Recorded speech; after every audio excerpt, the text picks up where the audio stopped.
सिर्फ इतना कि राहुल गरीब है। मैं इतना गरीब भी नहीं हूं खन्ना साहब, जितना आप समझ रहे हैं, कह रहे हैं।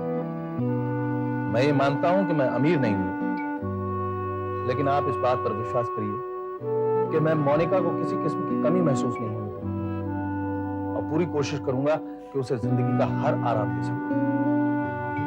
आराम, कंफर्ट, ये एक बहुत ही रिलेटिव टर्म है राहुल। अगर किसी राह चलते भिखारी को एक झोंपड़ा मिल जाए तो वो भगवान का शुक्र करेगा और अपनी तमाम जिंदगी उस झोंपड़े में आराम से काटेगा। लेकिन एक करोड़पति बाप की बेटी को अगर तुम्हारे जैसे फ्लैट में रहना पड़े तो आई एम सॉरी राहुल, वो आराम से नहीं रह सकेगी। लेकिन सर, आप ऐसा क्यों सोच रहे हैं कि मैं जिंदगी भर वन रूम फ्लैट में रहूंगा? आई मीन, मैंने नया बिजनेस स्टार्ट किया है, बिजनेस में तरक्की होगी, बाय अनदर फ्लैट, दूसरा फ्लैट लेते हैं। हाँ, तुम दूसरा फ्लैट खरीदो, वन रूम किचन की बजाय वन बेडरूम हॉल। इसके आगे क्या तुम मेरी बेटी के लिए एक बंगला कभी भी अपनी जिंदगी में खरीद सकने की औकात रखते हो? डैडी, आप कल के बारे में सोचकर आज क्यों फैसला ले रहे हैं? आप ही तो कहते थे कि किसी जमाने में आप भी एक मामूली इंसान थे। हाँ मोनिका, मैं भी कभी एक मामूली इंसान था, लेकिन शराफत, दयानतदारी जैसी मामूली खूबियां मुझ में नहीं थी। मुझ में आगे बढ़ने की पुरजोर तमन्ना थी, किसी भी तरह, कैसे भी। अगर आगे बढ़ने के लिए मुझे शराफत को धकेलना पड़ा तो मैंने गुरेज नहीं किया। अगर दयानतदारी की आंखों पे पट्टी बांधनी पड़ी तो मैं हिचकिचाया नहीं।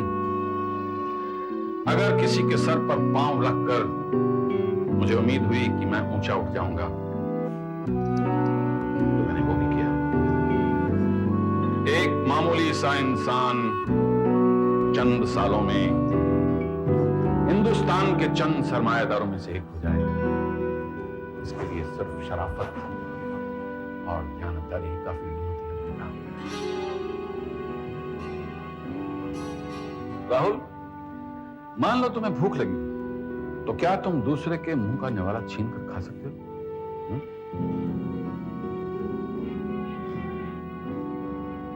नहीं ना?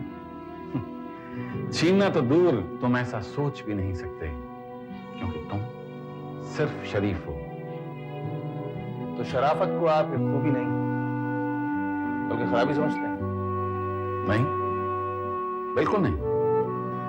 अगर तुम शरीफ ही रहना चाहते हो तो तुम्हारी शराफत इसी में है कि तुम्हारी जितनी चादर है उतने ही पैर फैलाओ। अगर तुम्हें शराफत में यकीन है तो इस बात पर भी यकीन करो कि भगवान वक्त से पहले और जरूरत से ज्यादा कभी किसी को कुछ नहीं देता। लेकिन तुम एक तरफ तो शराफत का ढिंडोरा पीटते हो और दूसरी तरफ आसमान से तारे तोड़कर लाने की बातें करते हो। राहुल, अब शराफत का तकाजा यही है कि तुम अपनी और मोनिका की हैसियत को अपनी औकात के तराजू में तोलो और हकीकत समझ लेने के बाद उस रास्ते से गुजरना बंद कर दो जहां मेरी बेटी के कदम पड़ते हैं। और अगर मोनिका अपना रास्ता छोड़कर मेरे साथ कदम मिलाकर जिंदगी बिताना चाहे तो फिर? मोनिका मेरी बेटी है और वो दिमाग से सोचती है, दिल से नहीं। डैडी, अपने बारे में मुझे खुद कहने दीजिए। मुझे अपनी जिंदगी के फैसले करने की आजादी दीजिए। अगर तुमने अपनी जिंदगी के फैसले खुद करने थे तो मैं इसे लेकर मेरे पास क्यों आई? क्योंकि आप बड़े हैं। और मैं इसलिए आया था कि आपका आशीर्वाद दे। मुझे यह नहीं मालूम था कि मोनिका के साथ शादी करने की इजाजत भी लेनी पड़ेगी। बेशक, मोनिका जिससे भी शादी करना चाहे कर सकती है। वो पढ़ी लिखी है, समझदार है, बालिग है, अच्छे बुरे का फर्क समझती है।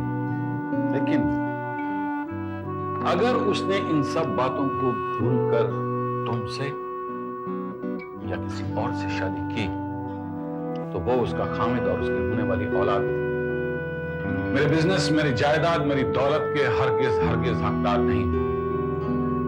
सर, मैंने तो सिर्फ आपका दामाद बनने का फैसला किया था, आपकी दौलत का हकदार नहीं।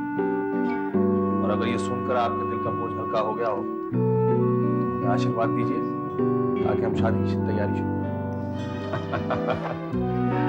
आजकल शादी की तैयारी की जरूरत नहीं करनी पड़ती, सब कुछ टेलीफोन पर हो जाता है। 5 स्टार का हॉल, खाना, शराब, कैबरे, कव्वाली और तो और गहने और जेवरों के लिए आजकल टीवी पर दुकानें खुल गई। फोन करो, चेक भेजो, सब कुछ घर में आ जाता है। हाँ, इसके लिए पैसे होने चाहिए। डैडी, और अगर पैसे नहीं हैं, तो आर्य समाज मंदिर जाओ, 28 रुपए में सारा काम हो जाएगा। मैं चलता हूं, फिर मिलूं। डैडी, आप हाँ या ना में भी तो जवाब दे सकते थे। हाँ, मैं उसे ना कह सकता था। फिर वो मुझसे पूछता क्यों, उसमें क्या कमी है।